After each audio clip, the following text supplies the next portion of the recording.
আলহামদুলিল্লাহ। আজকে আমরা আলোচনা করব আদম আলাইহিসসালাম সম্পর্কে।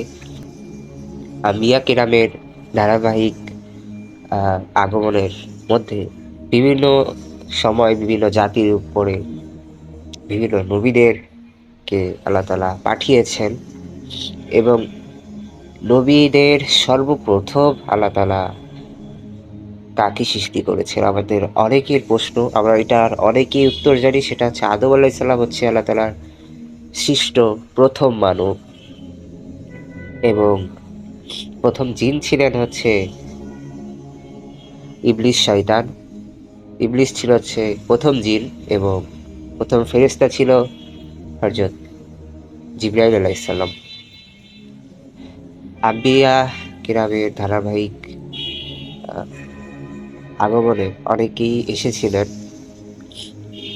নূহ, হুদ, ইদ্রিস, ইয়াকুব, ইউসুফ, সালেহ, লূত, ইয়াহইয়া, জাকারিয়া, ইউনুস, ইব্রাহিম, ইসমাইল, ইসহাক, আরও অনেক নবী।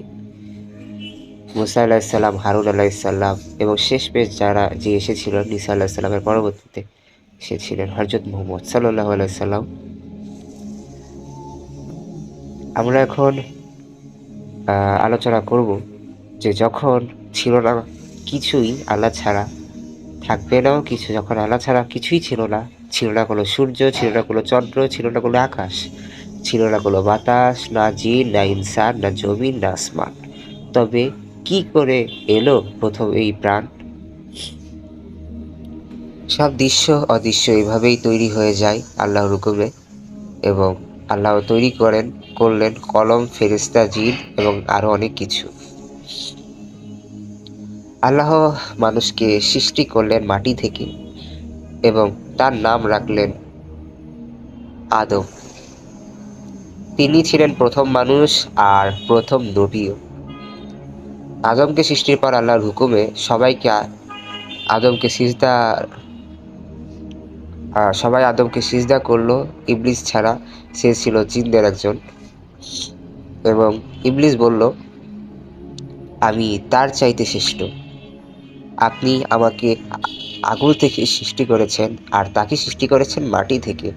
এই অহংকার তাকে লাঞ্ছিতদের অন্তর্ভুক্ত করে দিল।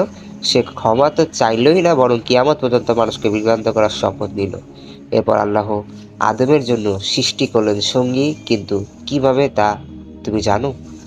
আল্লাহ হাওয়াকে সৃষ্টি করলেন, হযরত হাওয়া আলাইহিসসালাম, তার বাম পাজরের হাড় থেকে, আর তাদেরকে থাকতে দিলেন জান্নাতে। কতই না উত্তম জায়গা এই জান্নাত! তারা সেখানে আরামে বসবাস করছিল। জান্নাতে ছিল একটি গাছ।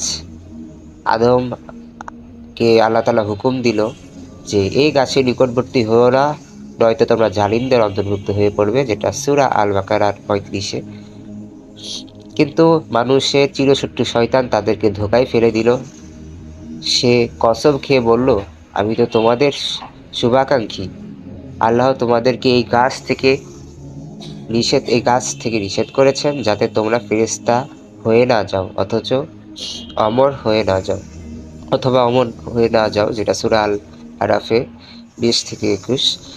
তারা শয়তানের প্ররোচনায় পড়ে এবং সেই গাছ থেকে খেয়ে ফেলে। সেই গাছের ফল খেয়ে ফেলে। তাদের এই কাজ আল্লাহকে অসন্তুষ্ট করলো এবং আল্লাহ তাআলা অসন্তুষ্ট হলেন এবং আল্লাহ তাদেরকে জান্নাত থেকে বের করে দিলেন এবং পৃথিবীতে নামিয়ে দিলেন। তারা তাদের ভুল বুঝতে পারলো এবং আল্লাহর কাছে ক্ষমা চাইল। ক্ষমাশীল আল্লাহ তাদেরকে ক্ষমা করে দিলেন।